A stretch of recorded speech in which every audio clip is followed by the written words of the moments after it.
పంటల సాగులో పెరుగుతున్న రసాయనాల వాడకం పర్యావరణంతో పాటు ఇటు రైతులకు ప్రమాదకరంగా పరిణమిస్తోంది. పిచికారీల సమయంలో సురక్షితమైన విధానాలను ఆచరించకపోవడంతో శ్వాసకోశ సమస్యలతో పాటు చర్మ సంబంధ వ్యాధులు తలెత్తుతున్నాయి. కృష్ణా జిల్లాలోని మోపిదేవి మండలం పరిధిలో అధిక శాతం రైతులు కూరగాయల పంటలు ఎక్కువగా సాగు చేస్తూ ఉంటారు. ముఖ్యంగా ఇక్కడ మిరప సాగు ఎక్కువ. మిర్చి తోటలకు రోజు విడిచి రోజు పురుగుమందులు పిచికారీ చేస్తున్న సమయంలో పలు రకాల సమస్యలు వస్తున్నాయంటూ రైతులు చెబుతున్నారు.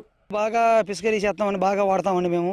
ఈ వాడటం వల్ల నాకు స్కిన్ ఎలర్జీలు వచ్చేసి కాళ్ళ మీద, ఈ చేతుల మీద, నడుము మీద ఈ మందు కొట్టాలన్నా, పిండి వేయాలన్నా బాగా ఇబ్బంది అవుతుందండి. గవర్నమెంట్ ప్రోత్సహించి సేంద్రీయ పద్ధతిలో వాళ్ళకి బెనిఫిట్లు ఇది ఉంటాయి, మీకు మందులు ఫ్రీగా ఇస్తాం, ఇవి ఇస్తామని చెప్పి గవర్నమెంట్ ప్రోత్సహిస్తే దాని మీద మళ్ళతాం. రావెప్లో భాగంగా ఆంగ్రూ విద్యార్థులు గ్రామాల్లో పర్యటించి రైతుల పొలాలను సందర్శించారు. రసాయనాల పిచికారీ సమయంలో రైతులు పాటించాల్సిన జాగ్రత్తలను వారికి తెలియజేస్తూ సురక్షిత విధానాలపై అవగాహన కల్పిస్తున్నారు.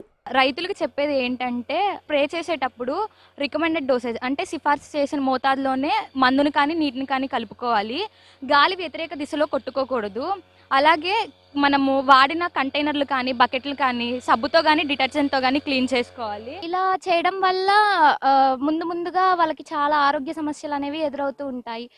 దీనికి కారణంగా మనము నీట్గా ప్రికాషనరీ మెజర్స్ అనేవి చేసుకొని రైతులు ఎప్పుడైనా స్ప్రే చేసేటప్పుడు మాస్క్ని తప్పనిసరిగా ధరించాలి. అలాగే చేతులకు గ్లౌజుల్ని తొడుక్కొని స్ప్రే అనేది చేయాలి.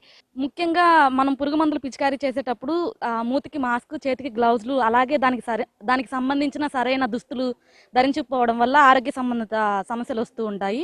ముఖ్యంగా నాడీ వ్యవస్థకి బాగా ప్రభావితం చేస్తుంది. శ్వాస వ్యవస్థ సమస్యలు కూడా మనం ఎదుర్కోవచ్చు. సరిగా అవగాహన లేకపోవడం వల్ల రైతులు కూడా వారిని సరిగా ధరించలేకపోతున్నారు.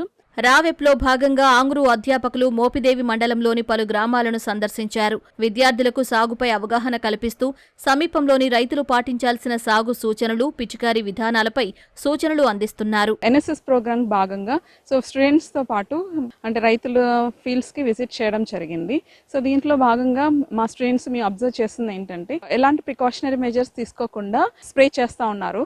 వాళ్ళు గ్లౌజెస్ వేసుకోవడం, లైక్ మాస్క్ పెట్టుకోవడం, పిచికారీ చేసే సమయంలో అట్లా మంచి దుస్తులు ధరించుకోవడం.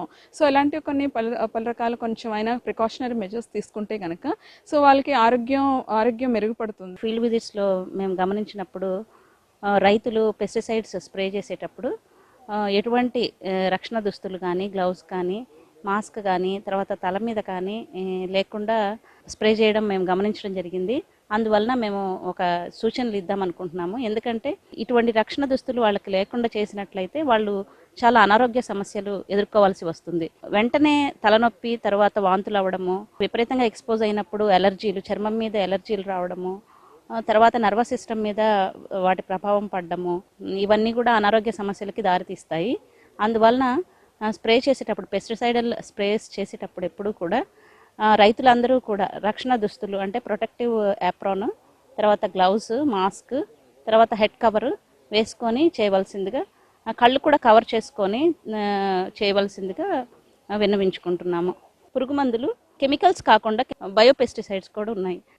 అలాగా మనము కొన్ని సమగ్ర సస్యరక్షణ యాజమాన్య పద్ధతులు పాటిస్తూ పెస్టిసైడ్స్ విచక్షణ రహితంగా కాకుండా అవసరమైన మోతాదులు అవసరమైనప్పుడు మాత్రమే కొట్టుకుంటే బాగుంటుంది.